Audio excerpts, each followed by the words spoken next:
What? The food? What? I mean, this is an area of history that's just like so deep. Hand over the baguette. Themes of empire, mission, inheritance, and destiny. Hello and welcome back to What the Food. This is a podcast that aims to uncover the fascinating origin stories behind dishes, food items, and drinks from all across the world. As always, I'm here with Andy. Here I am, with you. Bandy Tranter in the flesh. And we're covering falafel this week. Today we're going to be talking through the origins of falafel. Falafel. So it's actually pronounced falafel. No, it's not. No, sorry, you're right, it's not. I'm not getting through this whole episode saying falafel. Falafel.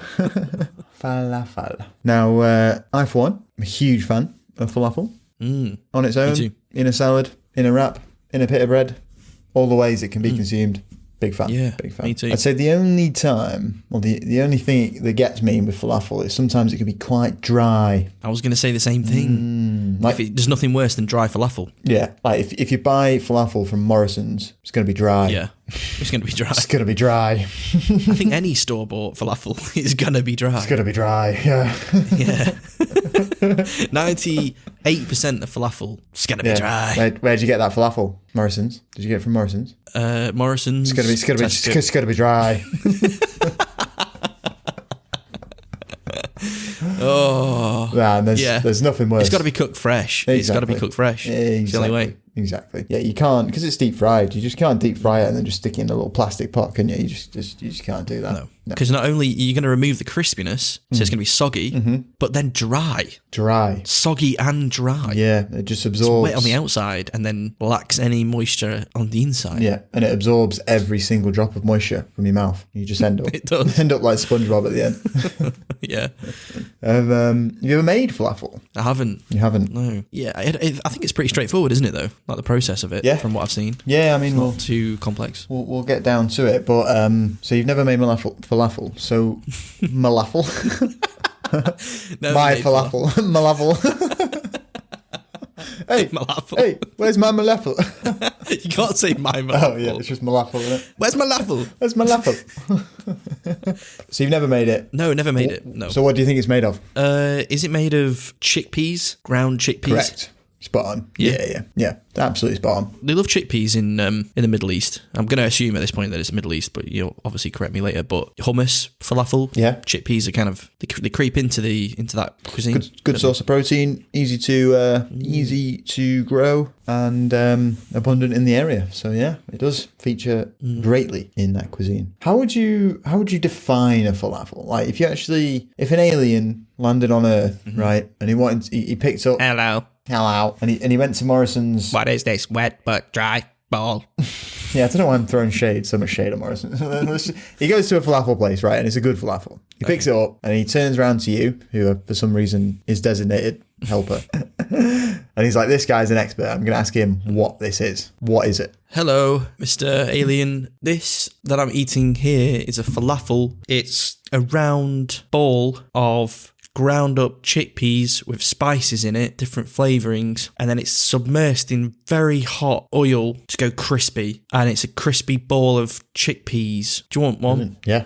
Yes. Yes, give me hot. Spot on. I mean, just according to our mates over at Wikipedia, a falafel is a deep fried ball, which you got pretty much right, or patty-shaped fritter. They can be like more flatter discs, can't they? They can. Yeah, they can. In Middle Eastern cuisine, made from ground chickpeas, broad beans, or both. Okay. Yeah, so it really depends on where you're eating your falafel. Yeah. Because in Egypt, they tend to use ground up fava beans for the mix, whilst in Iraq and Levant, they use kind of ground up chickpeas. And is this why they're so filling? Whenever I've had like 3 falafels, I'm just like immediately full. Yeah, it's very dense, aren't they? Yeah, it's the chickpeas. It's like the whole peanut butter situation again. It's a lot of calories kind of Packed ground into up it. into. Yeah, exactly. Yeah, so I'd like to wager a bet that the last time you bit into a falafel, you were probably thinking about nothing more than the warm spice and crunch of the fritters and the way they played against a soft naan bread or pita bread, crisp vegetables and nutty tahini sauce. Spot on. I'd like to wager that bet. Yeah. Yeah. Exactly. Unless you're a secret Palestinian, which I've always had my thoughts. Yeah. I've had my suspicions. In which case you would have had a much weightier culinary issue on your mind. See, falafel is as contentious as the region itself. Really? So, yeah. So while the Israelis have vetted it as one of their national dishes, the Palestinians are resentful of what they perceived as the theft of a distinctly Arab speciality. Oh, okay. So we're in some pretty touchy territory here. Yeah, mate, we are. Pretty rocky this. Okay. Yeah, it's interesting, isn't it, sometimes how food can, is like a metaphor for deeper geographical, political issues. And it's kind of like, a lot of these issues can kind of surface in food. I think is an interesting philosophical point that I've made. Very good. Yeah, but I guess that's like one of the things about this podcast. We talk about food primarily, but it's like that food leads to all these different avenues, and sometimes those avenues head to like a very serious cultural, political thing that's part of our world. Yeah, for sure. Well, a Palestinian American and a professor of Middle Eastern history at the University of Chicago, Rashid Khalidi, says, "We always sort of look at each other and roll our eyeballs when we pass a restaurant that says Israeli falafel." You can see it there. Not happy. And then more complaints of this theft can be seen by Yael Ravi, who is an Israeli student at the New York University, who wrote, "Because of this political situation, falafel has taken an enormous significance. Every Israeli tourist brochure." Oh God, I fucking can't speak. It's not Arabic, Miles. It is in English. Shit. You've translated it to Arabic to test yourself. Give yourself a challenge. Yeah. Because of the political situation, falafel has taken an enormous significance. Every Israeli tourist brochure has a shot of falafel, and every Israeli cookbook has a falafel recipe. Cultural appropriation by the Israelis. Yeah. Whenever anything Israeli is mentioned, there's just like with that a picture of a falafel. Yeah, exactly. The Palestinians are not happy about it. I mean, there's some argument as well that there's historical precedent for this, for the kind of Israelis' adoption and connection to falafel. A guy called Joan Nathan, who is the author of The Foods of Israel Today, says, "Falafel is a biblical food. The ingredients are as old as you're going to get. These are the foods of the land, and the land goes back to the Bible. There have been Jews and Arabs in the Middle East forever, and the idea that Jews stole it doesn't hold any water." See, so we've got again, very conflicting views there from three different people, all kind of with their own views on just a little tiny fried ball. Yeah, this is it. Like, people take it so seriously, don't they? So seriously. The origin of these things. Yeah. But could they not just both have been cracking on making falafel at the same time? Yeah, they could have been, but that's not how the world works, is it?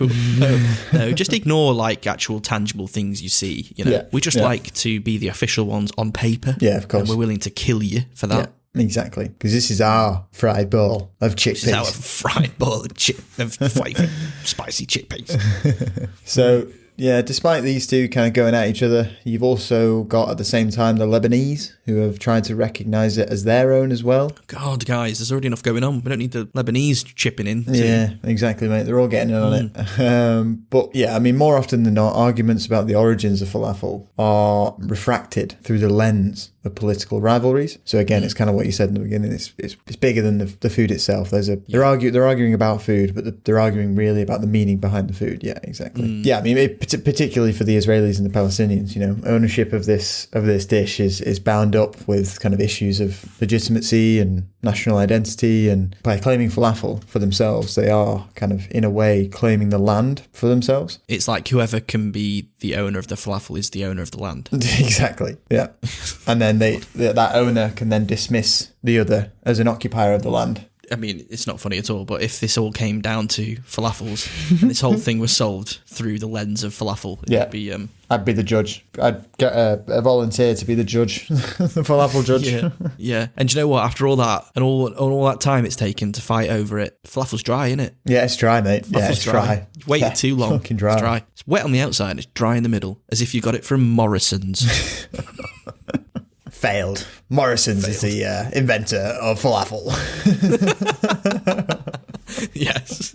You now own Jerusalem Morrison's. Yes. Morrison's everywhere, as far as the eye can see. Morrison's. One big Morrison shop. One big Morrison. full of tzatziki and falafel. Yeah, everyone's eating the cold salad bar. Yeah, just one big salad bar. Yeah. Despite all the claims and the counterclaims, falafel was almost certainly developed in Egypt. Ooh, so right. Land of the pharaohs.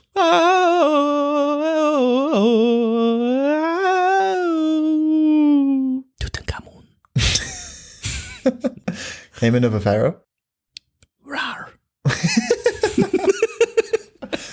Is that right? Ra.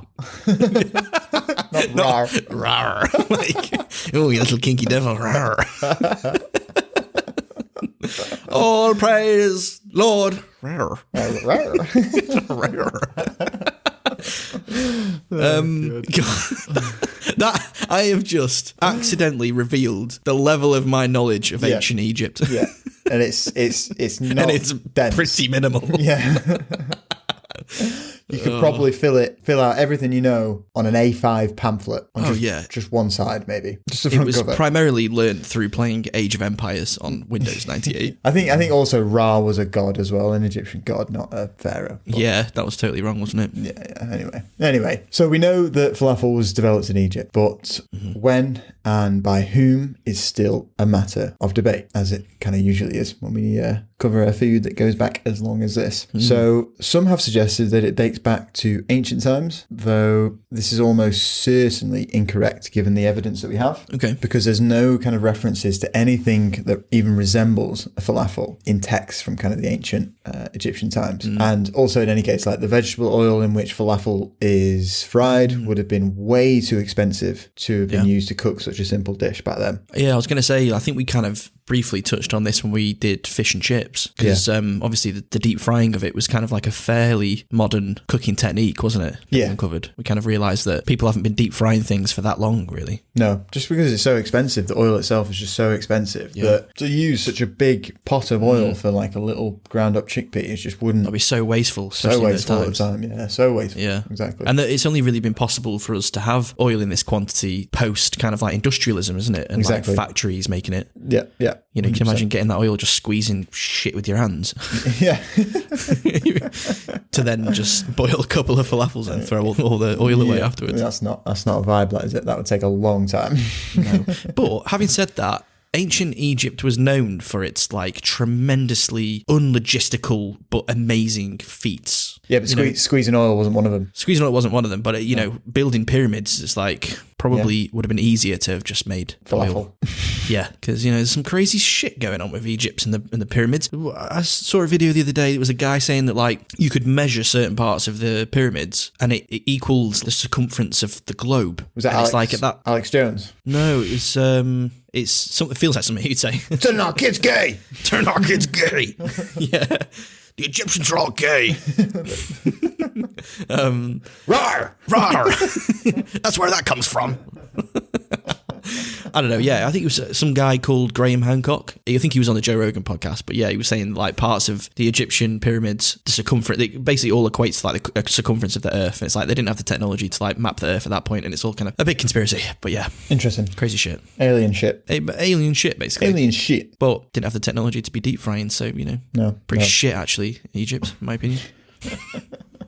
And yeah, so vegetable oil wasn't used. I mean, they did have olive oil as well, and it was produced we know it was produced in the ancient Middle East, but again, incredibly expensive. So your everyday person could not use it for frying, and even kind of the richer pharaohs probably wouldn't have used it for frying just because it was such a delicacy, kind of a commodity. So whilst Egypt was probably one of the first places in antiquity where foods were fried, the technique of actually frying in deep oil is relatively new to Egyptian cooking, as kind of we said before. Habiba Hassan Wassaf writes, deep frying is an imported habit that is less than 200 years old. At the present time, it is used in the cooking of the very popular fried fava bean patties known as falafel, a relatively new introduction. So there we have it. Exactly what you said about the whole fish and chips on the fish and chips episode. Yeah, exactly. It's a relatively new invention thanks to industrialization and whatever else. Yeah, because it's just a weird, like, it's almost like, on one side, you need the technology there to be able to mass produce the oil and have enough to deep fry. But also the second thing is, like, it makes no sense, really, to regular kind of peasants and normal people dropping something in a liquid to then make it come out crispy. Yeah, doesn't make sense, does it? It makes no sense. So they probably, well, I don't know. I mean, they just might not have even thought to even give it a go. Yeah, I don't think they did. I know if I was around that point, I wouldn't have thought to give that a go, but I'm dumb. I'm dumb. I'm stupid. They built boats and things. Man don't like going on water. They built maps to get from A to B, but I just use my Google Maps app. Brilliant. On my iPad. On your iPad. So, falafel, ancient Egyptians. Not likely that they were doing it, to be honest. No. There is another legend, that a fava bean version of a falafel was eaten by Coptic Christians in the Roman era, so as early as kind of the 4th century. Okay. They supposedly ate this dish during Lent, obviously as a meat-free kind of food. Coptic Christians, by the way, are North African Christians, kind of what they are. What are they called? Coptic Christians. Right. Coptic Christians. Coptic Christians. North African Christians. So yeah, there's a bit of a theory that they were the ones that invented it because meat-free alternative during Lent, but there's no evidence. Not a shred of evidence to support this, in fact. And falafel itself is most definitely not a Coptic word. Came from elsewhere. So, in all probability, falafel is a fairly modern invention. I managed to find 2 journalists, Paul Bolter and Forik Mardam, and they have shown that falafel only appears in Egyptian literature after the British occupation in 1882. Whoa. Bolter and Mardam have speculated that British officers, having kind of acquired a taste for fried vegetable croquettes in India, obviously this is the time of the East India Trading Company. They've conquered that. So they've been over to India, got a taste for Indian cuisine, and especially fried Indian cuisine, where it was quite common at the time. And upon landing in Egypt, they could have asked their Egyptian cooks to prepare a version similar to the Indian dish that was using local ingredients. Right, okay. That's a pretty big one. Yeah. I mean, there's no proof, but it doesn't sound implausible, does it? It sounds pretty spot on. I mean, there were plenty of Indian dishes which were made in a similar way, and these could have provided the necessary inspiration for these Egyptian chefs, and then it would have just been up to them to experiment and come up with kind of a local equivalent. Yeah, right, okay. So it could have been the British and the Indians' kind of inspiration, influence that was passed over. I mean, it's likely, but I don't know. I'm kind of reluctant to try and, as a British person, take any credit for such a Middle Eastern thing. No, it's nothing to do. I imagine we weren't helping them with their inspiration. We were just like, give me the fucking food. Yeah, exactly. Or I kill you. Would have been like Heston Blumenthal in a kitchen with his mate, like proper bending over the desk, looking into how we can make some mind-bending dish. It would have been, I imagine, a few whips and maybe a knife point, gun point maybe at this point. Yeah. Because if there's one thing we take away from this podcast, it's how horrible we were in the past. Oh yeah, we were. Us in the Spanish, bit of a competition, but and it was a close one between us because we both did some real horrendous shit. Yeah, exactly. But yeah. So I did manage to find another interesting candidate, which was actually relatively recently suggested, and it was suggested by a historian called Shaul.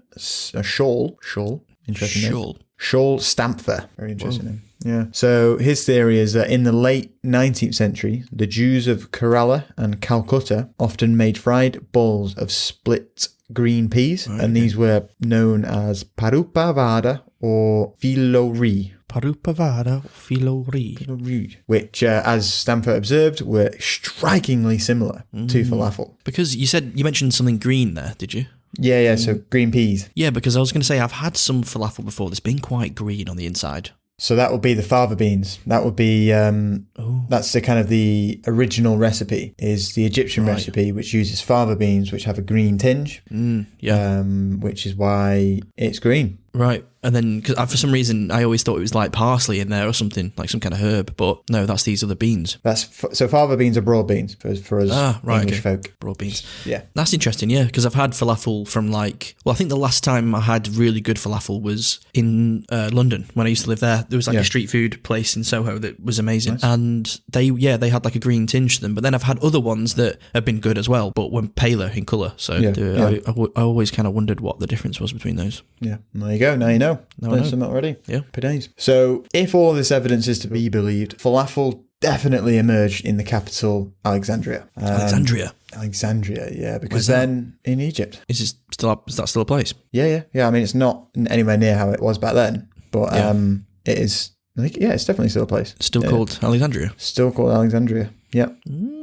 But yeah, I mean, at the time, it was like the country's principal port and kind of home to the largest concentration of British and European troops. So it was definitely kind of a melting pot where a dish like falafel could have come out from. Yeah, all these different cultures meeting at this port and exchanging ideas and things. Exactly. And in the beginning, its principal ingredient, as we said, was fava beans or broad beans, which were grown in large quantities in the area and kind of had established themselves as a staple of the Egyptian diet under the Muhammad Ali dynasty. The Muhammad Ali dynasty was the ruling dynasty of Egypt and Sudan from the 19th to the mid-20th century. Right, okay. It's named after the big daddy of the group, who was called Muhammad Ali Pasha.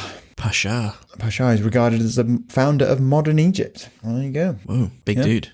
Big dude. So the dish and the ingredient kind of associated with one another very quickly. And the name falafel actually appears to have come from the Egyptian word for fava beans, which the fava beans is just full, just F-U-L with an accent on top. So I wasn't really sure how you pronounce that accent on top, but I imagine it is... Fueled. Yeah, fueled. So falafel. Yeah, because a lot of when we're trying to sort of piece together these origin stories, sometimes etymology in the word itself is the biggest clue, isn't it? Like you've so many times before said, this word derives from this other word and it sounds more Germanic or wherever, and it's sometimes that offers us the best kind of clue, doesn't it, to its origin? Yeah, exactly. Yeah, it's interesting. The name always gives a big clue.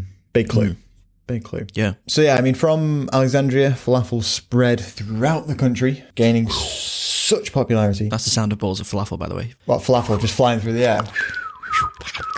What was that? Someone eating it? I'm trying to create... Well, yeah. That's just a beggar grabbing a ball as it passes, but I'm trying to add in the crispiness. A beggar grabs your balls? A falafel. Oh, right. But I'm trying to add some crispiness. It's like a tumbleweed that's falafel, but it's going to crunch a bit as it goes past. It's more like a... What's the...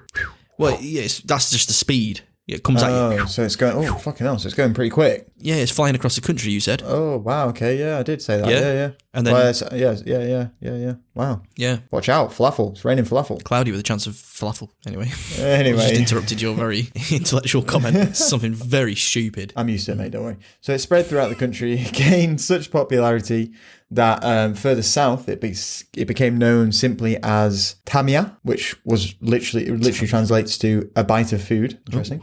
A little meal, bite of food. Yeah. And having conquered all of Egypt, it began to migrate. Though through kind of what trajectory it migrated, it's difficult to kind of plot that. But we do know that shortly after the First World War, it had reached what is now today Lebanon. Because in 1933, a guy called Mustafa Sahayoun opened up his falafel shop in Beirut. And that was the very first falafel shop in Lebanon. First falafel shop. Whoa, yeah. Okay. I tried to find the name of it, but I couldn't find. He's long dead now, buried with his falafel and his recipe. Yeah. Falafel on the headstone. Yeah, I couldn't find the But name. I wonder if his shop is still open. I wonder if they're still serving falafel in there. Yeah, I mean, to be fair, Beirut was pretty bombed, wasn't it? So pretty.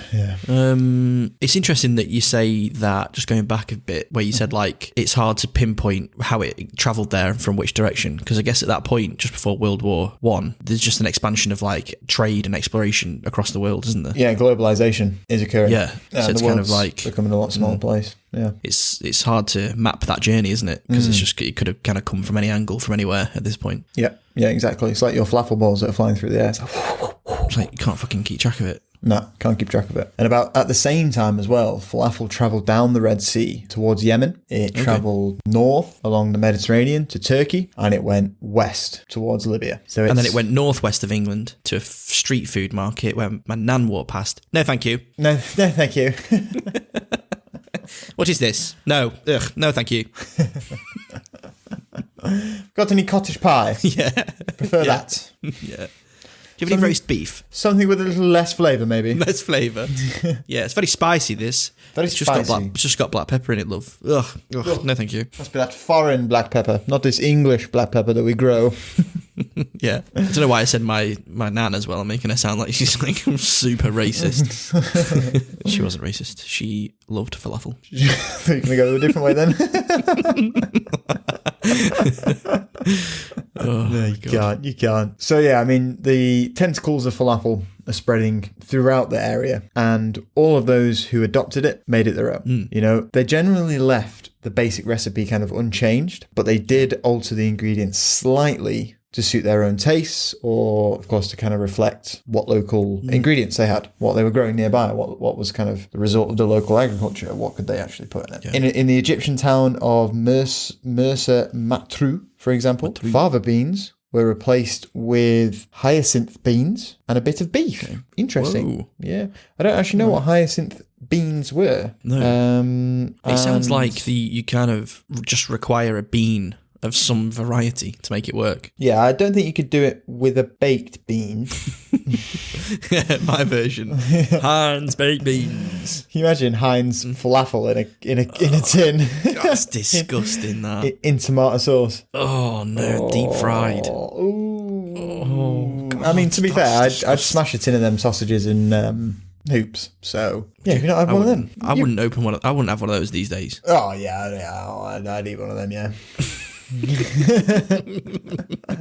2 bits of white toasty bread, slap a lot of butter on there. Yeah, I'd have that. Yeah, I'd eat that. Sure, yeah. Keep that to yourself. Straight. If I come round yours, I don't want that. I'm just saying that now. Yeah. Well, I'll when you next come round, I get the pizza oven out, and then I'll just put that as a topping. That's the base. That's yours, Miles. Yeah, we're having margarita. Yeah, with fresh mozzarella. You've got this. You've got this. Oh God, no. Definitely not. It's interesting they're putting meat in it, because I was kind of just about to applaud the fact that falafel is kind of such a tasty dish without the requirement of meat. And maybe that's another like bit of evidence that helps the Indian case, you know, of it coming over from India, because like a lot of their culture is vegetarian. Yeah, very true. You know, so that's another kind of element to that. Like a lot of their dishes, there's whole states, isn't there, that are vegetarian? Yeah, in India. Yeah, there are. The northern ones, yeah. But yeah, that's a good thing about falafel. Like, you know, like modern day falafel consumption is kind of a great thing for like vegetarians and vegans. You know, you don't really feel like you're missing out when you have some fresh falafel in like a wrap, you know, with sauces and all the veg and stuff. It's a treat for those cute little vegans. Wow, you're being really nice, and then you just immediately switch to being super condescending. I know. That's really horrible. Those cute little tykes. The highlight of the day. Yeah. Hate suffering of animals, do you? Cute.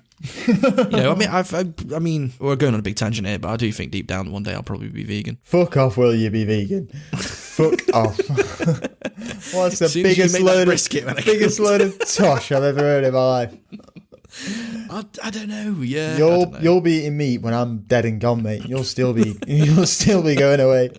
I'm outliving you, not because I'm more healthy, but because my need for meat will make me live longer. It'll just drive you on. Yeah. Yeah, I'll do that now, to be honest. Well, I don't need to wait for you to die to do that. Anyway, yeah, it's vegetarian, tastes good, falafel. And that's the end of the podcast. Thanks for listening. Seems like a natural way to close things out. Yeah, beautiful. Yeah, just squaring that off for you. Yeah. Cheers, mate. No worries. So yeah, I mean, wherever it spread, people kind of adapted it to use whatever their own ingredients were. As I said, we got this Egyptian town that used these hyacinth beans and a bit of beef. In the Levant, you've got chickpeas used instead. And it's kind of a similar story for Israel and Palestine. So this is where we come to Israel. By the time falafel reached the Jewish communities in Palestine, when they kind of first came across it, their relationship was a little complex, because obviously the indigenous population is mainly kind of Arab, and then you've got this Jewish community as well. And kind of in the beginning, there was a lot of kind of cultural exchange between the Muslims and the Jews. They gave kind of no thought as to whether it was an Arab food or not. They simply kind of integrated falafel into their own cuisine, as they had countless other foods. It's kind of like it's a Middle Eastern dish, rather than it. Not only was it tasty, filling, it was also super simple, and the ingredients could either be bought or cheaply grown without kind of any difficulty. They were convenient to eat. You could eat them on the street, you could eat them on the go, you could eat them quick, innit, to make it quick. exactly. The balls are not kind of easily squashed, so you can transport them places. And unlike many dishes, they could be served either hot or cold. Obviously better hot, but they can be served cold. The problem comes when the Jews from Eastern Europe come to Palestine during the fifth Aliyah, or kind of the wave between 1929 and 1939. What, are they emigrating there, or are they just... They're coming, yeah, they're immigrating from Eastern Europe to Palestine and kind of Jerusalem area. Okay. And the Jews that come at this time were much more hostile towards kind of Muslims as a whole. They were suspicious of anything they regarded as Arabic. They stuck doggedly to their own cuisine, shunning falafel as an alien. They shunned it as an unclean dish as well. Does this not just go to show that, like, the Jews that were already right next door, they all got along? The Muslims and the Jews got along. The ones that already lived there, and it's ironic that the Jews that are coming from afar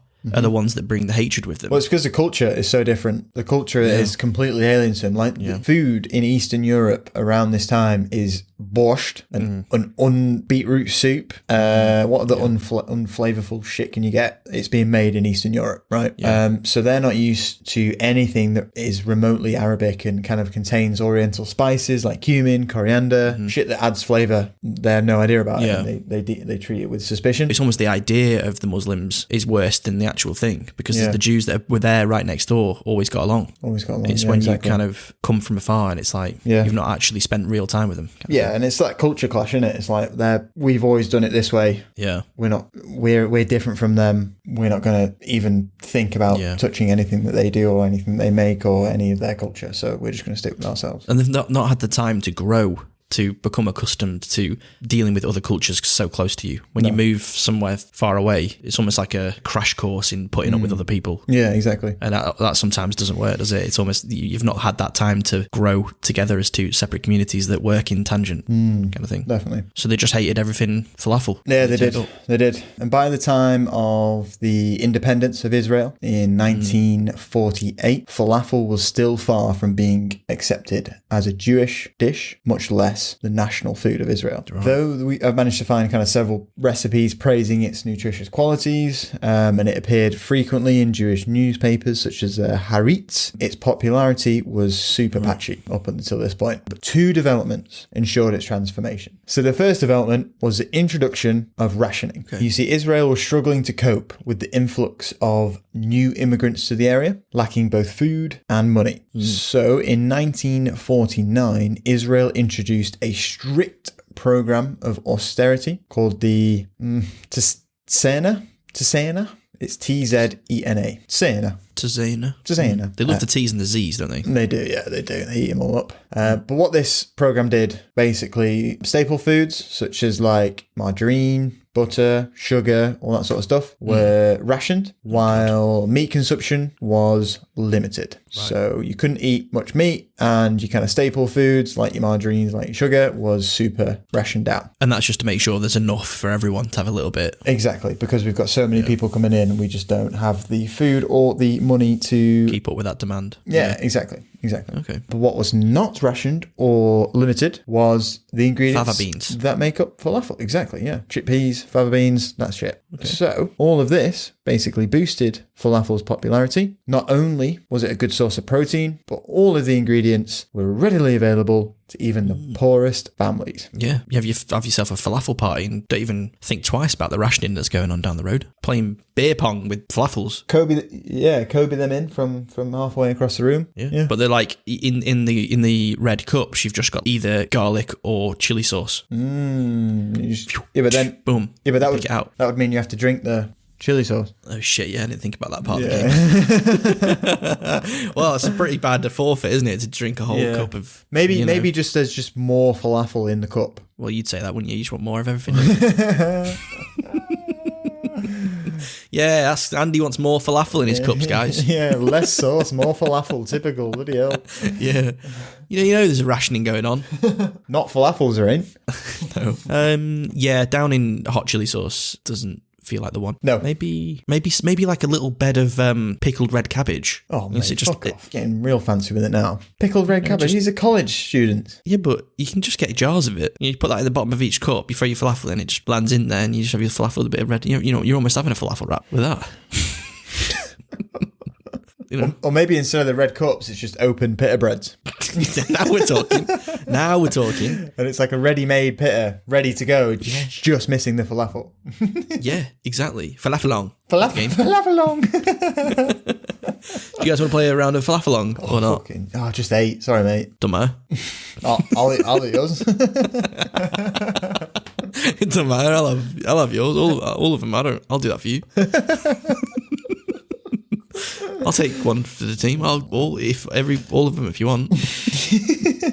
We don't even need to play. Actually, I'll just eat them. Actually, yeah. Don't throw anything. I'll sort it. You guys go have fun. I'll sort this. Yeah. You just stand there and watch me eat all of these. Actually, that'd be just great. Yeah. Falafelong. Yeah. Fun times. But yeah, it was readily available to the poorest families. And although this was the case, straight back to like super serious. Super serious, yeah. Yeah. So it was just available to the poorest families. So these poor people were not playing Falafelong. No. They were struggling to meet ends meet. Yep. Not everyone adapted though. There was some people that continued to treat falafel as a foreign import, and they weren't not everyone was sold, basically, despite the growing number of cookbooks that began to feature recipes. And again, like I said, the newspaper entries, it was kind of raising in popularity, but not everyone. What are they saying in the newspapers about falafel? Just like recipes. It's not like falafel kills again. Yeah. Delicious falafel on 4th Street. Falafelong champion Miles Dickinson is signing. He eats more than ever. Signing books. Yeah. In the precinct. How to falafelong. Right, so just like little recipe cards and things. Yeah, exactly. Little recipe cards. Not like headline in the news. No, it's not. I don't think it was front page news. Could have been. Might be a slow week. Not in that area of the world. There was always shit going on. Yeah, there's no slow week over there. Yeah. No, exactly. All they want is a slow week, really. Yeah. So that's the first development. The second development was the arrival of the ever-growing numbers of Jews from Yemen, from Turkey, and from North Africa. So in 1949, 100,690 people arrived in Israel from these regions. Is this like post-World War II kind of, yay, let's go and live in Middle East? Yeah, exactly. Well, live in Israel. Yeah, exactly. Yeah. And so 101,000, we'll round up, 101,000 people came in 1949. A lot in 1 year. Yeah, exactly. And just 12,000 came in 1948, the previous year. So that's a significant amount. Yeah. But obviously these Jews, being from Yemen, from Turkey, and from kind of North Africa, the Middle East in general, they had already encountered falafel in their native countries. So they happily brought it with them to their new home and cooked it without seeing anything strange about it whatsoever. It was already part of their everyday at that point, then. Exactly, yeah. You were right about the whole kind of two cultures living together and growing together sort of thing. They had adopted it. And this had an immediate effect. Not only did it help convince their still skeptical friends that falafel was genuinely a suitable food for Jews, but it also allowed falafel to shed its associations with Arab people, because you've got actually Jews championing it now in the Israeli homeland. So it's more made in that area of the world, but not about certain people that make it anymore. Exactly. Yeah, exactly. And this fact was something that the Israeli government was super glad to encourage as well. So in the wake of the Arab-Israeli War of 1948 and 1949, there was kind of an effort to foster a distinctive kind of sense of Israeli national identity. And again, kind of we've seen on a few dishes as they kind of use the food as a way to separate its culture and cuisine from that of its neighbours. Tragic old, this is us, that is them, we're not together. This is how we're different. Well, we literally talked about it in Haggis, didn't we, in the last episode? Yeah, exactly. Like the British kind of imposing that on the Scottish people. And yeah, exactly. So they're doing the exact same here. And it was also helped by the fact that many people from the Yemen started to open up falafel stores in Israel. Right. And the Israeli government basically promoted the idea that falafel had been imported not from Egypt, but from the Yemen. Right. I'm not really sure why they preferred the Yemen Yemen over Egypt. I couldn't really find any reasons why. It must be kind of some cultural thing with the Yemen. Maybe Yemen have always been allied with it could be with Israel. Going back to an earlier point you made, it's interesting the notion that nations kind of like, or governments back the idea of a national dish, because that was pad thai, wasn't it? Pad thai was a big one of it. Pad thai was a huge one. That was like the first thing that kind of opened my eyes to it. It makes so much sense because, like, you know, if a government can promote its people and say like, look, eat more falafel, let's put it in newspapers, let's really champion this dish, that can turn into £1 billion industry export from that country that benefits that country usually. Exactly. So, you know, like we've seen it a couple of times, I think, on the podcast, where it's like, you know, a government or a nation will really push people to embrace a certain dish in hopes that it can kind of build an industry around it. Yeah. Which is kind of an interesting thing. Although you don't really ship falafel. Shit don't travel very well. No, I don't travel. Well, I guess maybe less of an export side of it, but more of like as a way to bring tourism in. Yeah, I'm going to go to Israel to get some of the best falafel. Exactly. Yeah, you're very smart, aren't you, mate? You know, I sound stupid. Smarter than you look. Those two developments basically caused the consumption of falafel to take off. And before long, it becomes so popular and so kind of identified with Israeli nationalism that there were even songs being written about it. La la la la la falafel. Brilliant. Yeah, that's exactly what you're going to sing in a minute. So perhaps the best known song is Dan Almagor's Vilanu Yesh Falafel, which basically translates to, and we have falafel. And we have falafel. And this other shit is good, but we have falafel. Yeah. You just crack the song out at any time. Anytime someone makes like some really important statement. And we have falafel. So the song was released in 1958, and it was made famous by the singer Nissim Graham, and it was unambiguous in claiming falafel for Israel. So here is a little extract from the song that I would like you to now take it away, Miles. Oh, God. Every child knows that macaroni is Italian. The Austrians in Vienna have tasty schnitzel, and the French eat frogs.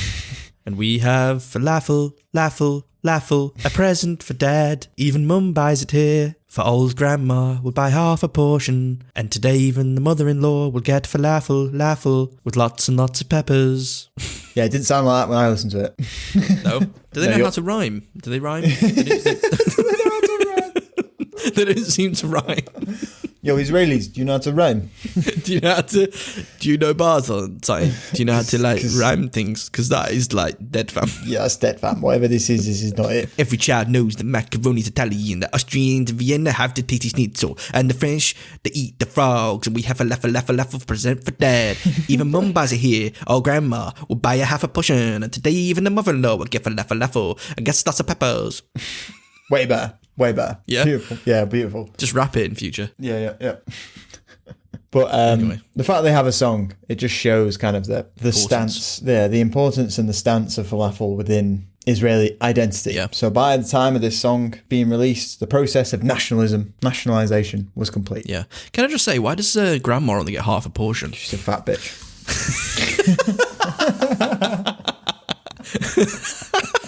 She's a fat bitch. Like, I think, do you know what? Like, let's actually analyze this shit, because I think we're dipping into some kind of sexism here. Because we have falafel, a present for Dad. So Dad gets presents, gifts. Yeah. Even Mum buys it here. So it was a present for Dad, but Mum, whatever even means, like even Mum, but she has to buy it. It was a present for Dad. Mum's got to buy it. Right. For old Grandma, we'll buy half a portion. So she's getting gifted it. She's not like Mum where she has to buy it. Yeah, well, I imagine. But she only gets half. The child is with the mum buying it, no? I don't know. I just think Dad gets it for free. Mum has to buy it, and Grandma only gets half. So what's going on? And today, even the mother-in-law gets falafel.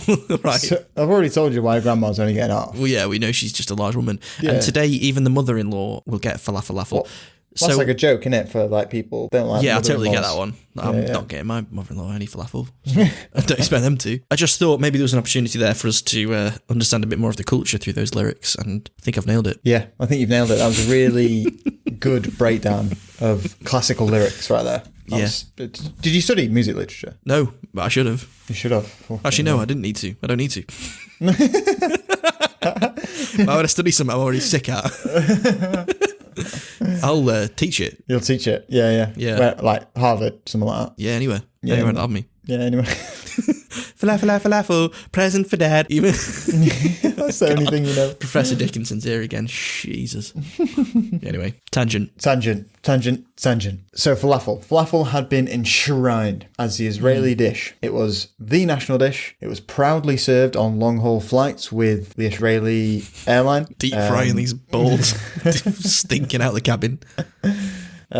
You've got cuisine chefs preparing special versions for competitions. It's everywhere. Yeah. By around this time, falafel had started to reach more distant shores as well. You know, you've got waves of migration, principally of kind of Arabs and Turks, taking it through Europe, Germany in particular, big Turkish population in Germany. Yeah. So therefore there is a big falafel offering in Germany. Hugely popular. And yeah, I mean, at first it was a dish consumed by the migrants, but by kind of the early 70s, the appearance of Turkish food stalls and restaurants made it available to the growing number of hungry Germans. And again, they kind of adapted it to their own way and to whatever kind of local ingredients they had. So spreading all throughout the world, and then ultimately it reaches the Americas, and it actually was quite slow, its progress in America, which I was pretty surprised at. I thought it would hit the shores and just absolutely skyrocket. Took a while to pick up. Yeah, exactly. So throughout kind of the 60s and the 70s, it remained kind of preserved to the smaller migrant communities. But in the last decades of the 20th century, that's when it became to be appreciated by Americans as a whole. I wonder why that is. It's an interesting one. Maybe it's the going back to, you know, what we discussed in like barbecue and like America's kind of obsession with meat. Maybe they're kind of reluctant to eat things that are purely made of vegetables. Yeah, no. So I think the reason was because when it first came, it was obviously marked as, again, kind of Oriental. It was strange. They weren't sure about it. You know, many consumers, falafel was an exotic and strange dish. But as over time, cultures mixed together, social divisions kind of disappeared. These kind of associations were overcome. You know, your kid has a friend, a Turkish friend, you go around for dinner, you have falafel, boom, you're introduced to falafel, you share with your friends, and blah, blah, blah, blah, and that's kind of how these cultural and social barriers disappear. Yeah, exactly. You go over to a mate's house for falafelong. Fucking 3-hour game of falafelong, just because you're so stuffed that you just can't eat anymore. So, I mean, as of today, it's kind of a mainstay of American cuisine. You know, you've been to New York. I imagine you've seen your fair share of falafel stands when you were there. Yeah, I did. Yeah. It's one of the things I noticed. Funnily enough, though, 2 days ago, 2 days when I started writing this episode, the self-proclaimed king of falafel, Fairs Freddie Zeder, who is based in Queens, announced on social media that he planned to sell his popular halal food business, King of Falafel and Shawarma. He wants to sell. He wants to sell it. He wants to sell it. Well, he posted on social media that the 20-year-old business, consisting of 4 food trucks and a restaurant on Broadway, was... Broadway. Well, I mean, 30 to 15 Broadway, so I don't really know what that means in silly American street numbers. Back alley. Yeah, exactly. Yeah, it's not on Broadway. He's not doing a musical about his falafel. Yeah, so it's on Broadway, but not technically. Yeah, exactly. Exactly. Yeah, so he put it on the market because he was looking to retire. He didn't want to pass it down to his kids because then he thought that he would never properly retire. So he wants to sell it. And yeah, I mean, the poor guy wants to relinquish his crown and live a normal life like us. Yeah. I managed to find a quote from him, and this is what he says about retiring. I want to go camping for 3 or 4 months, do a safari in Africa, explore the United States. I want to go to Europe, go back home. Long live the king. King of falafel. Live the king of falafel, Zaidia. Zaidia. Oh, that's a shame. 20-year-old business. Yeah. Got some good spots. Yeah. Wonder what his TripAdvisor reviews are like. Yeah, maybe we'll check those out after this. Yeah, maybe put an offer in. Struggling to buy a house, let alone a falafel empire. Yeah, but you become a king. You become royal if you bought this place. Yeah, that's true. Yeah. And think about what doors that would open. A lot. You'd be doing the Queen's 100th birthday. Yeah. So with falafel spreading to so many countries, I was thinking to myself, where do you get the world's best falafel? So jumped onto Google, did myself a little Google, as you do on Google, and I typed in, funnily enough, where do you get the world's best falafel? And some like-minded individual at 10bis.co.il, who is a leader in online and mobile food ordering from restaurants in Israel, published a new report that answers that exact question. A report? That sounds official. Yeah, man. Groundbreaking research. We're really pushing the barriers of journalism right here. So by evaluating factors such as the number of falafel restaurants and the quality of the dish reported on each city around the globe, not sure how they did that, but the supposed experts at 10bis.co.il created an index score to reveal the world's best cities for falafel on a scale from 0 to 10. They've actually really put effort into this. Oh yeah. No, they when I was reading, I'll share the article on social and whatever. But they came up with like a score for quality. They came up for a score for abundance, and they gave it falafel rating for each of the cities that they looked at. Whoa. So, what are you up to tonight, honey? I'm just creating a database of the world's best falafel. Pretty sure like this guy's skills could be put to better use. Yeah. I feel like he's good at what he does, but if you just put him in like the NHS or something, maybe. Just building a cron job to pull from the AWS servers so that we've got falafel crunchiness experts. The data's pulling in so we can actually get a true falafel score. Because Turkmenistan is a bit behind at the moment, whereas Tel Aviv is actually quite far ahead. So we need to figure out what's this crunchiness like. Yeah. Can we not have you in like healthcare or something? Be really useful. This is more important. So go on, mate. I want you to have a stab. I want you to have a think about the top 5 cities in the world with the best falafel. Top 5 cities in the world for the best falafel. Top 5 cities. I'm going to do a weird one. You know, when we were in Vienna for the wedding, I saw a lot of kebab houses and I saw a lot of places that looked like they did falafel. Yeah. So I'm just going to I'm going to put Vienna out there. No. Fuck. Okay. Think about where it's a national dish. The first two are Tel Aviv. Tel Aviv is number 2. Okay. You probably, I don't know about your knowledge of Israel, but you probably won't get the second one. It's not great. It's another Israel town. Israel City. Haifa is the number 1. Is the best place to get the world's best Where is falafel. Haifa, it is north of Tel Aviv. It's like the most northern bit of port city of. And that's number 1. I got a 4.6 out of 5 falafel rating. Whoa. That's the place to go. Yeah. Okay. Yeah. Tel Aviv is second, which has 13 falafel restaurants per 100,000 inhabitants. Interesting. Oh my God. There's a lot of falafel restaurants. If you're a chickpea, don't go there. Don't go there. No, that's literally hell. Yeah, Stay away. Okay, so that's 3 that we've uncovered. 2. Oh no, yeah, it's 2. Yeah. Number 3, same area. Am I going to know it? So number 3 is joint. Beirut and Jerusalem are joint third. Jerusalem, Beirut. Yeah. All right. Okay. So 4th, now we're on to European cities. You've been to this place a few times. Been to this place a few times. Yeah. Walked through the streets. Amsterdam. Yeah. Amsterdam is number 4, which I don't think we ever had falafel when we were in Amsterdam. We which didn't is eat, no. Big shitty, because it's the 4th best in the world. We missed an opportunity. Massive. We blazed out our minds doing something, not eating. Sorry, I don't do drugs.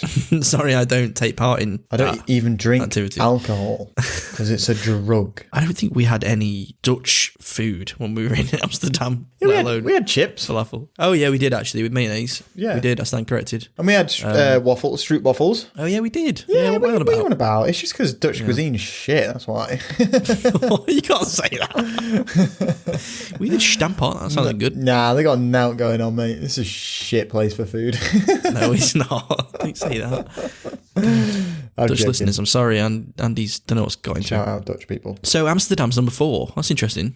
Brussels is number 5. Brussels. Athens is number 6. Whoa. Yep. Berlin is number 7. And interestingly, Lisbon is number 8. Lisbon. Yeah. Right. Very interesting. And they're the best for falafel. They're the best. Now we know.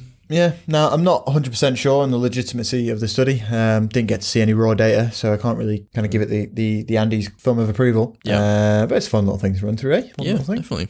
Yeah. So there you have it. Now you know where to get the best falafel in the world, and as you pop one in your mouth, you'll also understand the origins and how they came to be in your mouth. Yeah. There you go. Oh, there we go. Falafel. Falafel.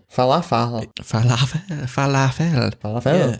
That was super interesting because obviously, like, I really didn't think we were going to go to where we went with that, to be honest. Where did you think we go? Well, I knew it was Middle Eastern, and I kind of knew it was that area of the world. But for some reason in my mind, I hadn't put the connection, this sort of like geopolitical connection with Palestine and Israel. That didn't really come to my mind when I thought about falafel. But it's so important for the falafel story, isn't it? Mm-hmm. Certainly is. Yeah, that was super interesting. Yeah, I can't remember the last time I had falafel. When was the last time you had it? Recently. Yeah, I last had falafel in Finland last week. Oh, did you? Yeah, we went to a place called Levant, and it was amazing, actually. The food was really good. I had a meze tasting board where it just had like falafel, it had obviously chili, it had pita bread, and it had chili pita bread as well. There was olives, tzatziki, taramasalutata, whatever it's called, vine leaves.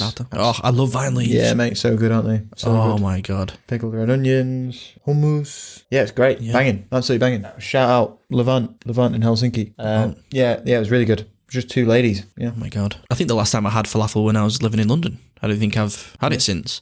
I'm kind of reluctant to buy it from the supermarket. I don't think there's a single time I've bought it. And, even when I've kind of like put it in the air fryer and tried, different methods of trying to breathe a bit of life into it, it's not really worked. Not worked, no. So yeah, falafel. There you go. Well, I hope you guys enjoyed that as much as we did, as much as I did learning about it. It's given me a whole new appreciation of something that I just used to throw into my mouth and not even think twice about. Exactly. Now you know. Now I've got a pankering for a lovely falafel wrap with gorgeous vegetables and salad in it and all those spices and pickles. And get yourself on Deliveroo. Use discount code WTF.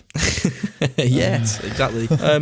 Cool. All right. Well, yeah, I hope you guys enjoyed that, and make sure that you give us a rating if you can. That'd be great. If you can head to like Spotify and Apple Music, you can rate us, and that kind of helps us show up on other people's feeds and helps sort of get us out there and get new people listening. Really helps us. So appreciate it if you could do that.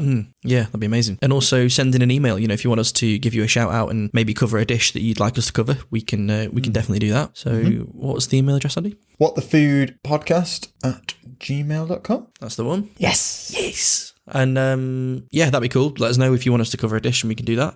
And that's about it from us.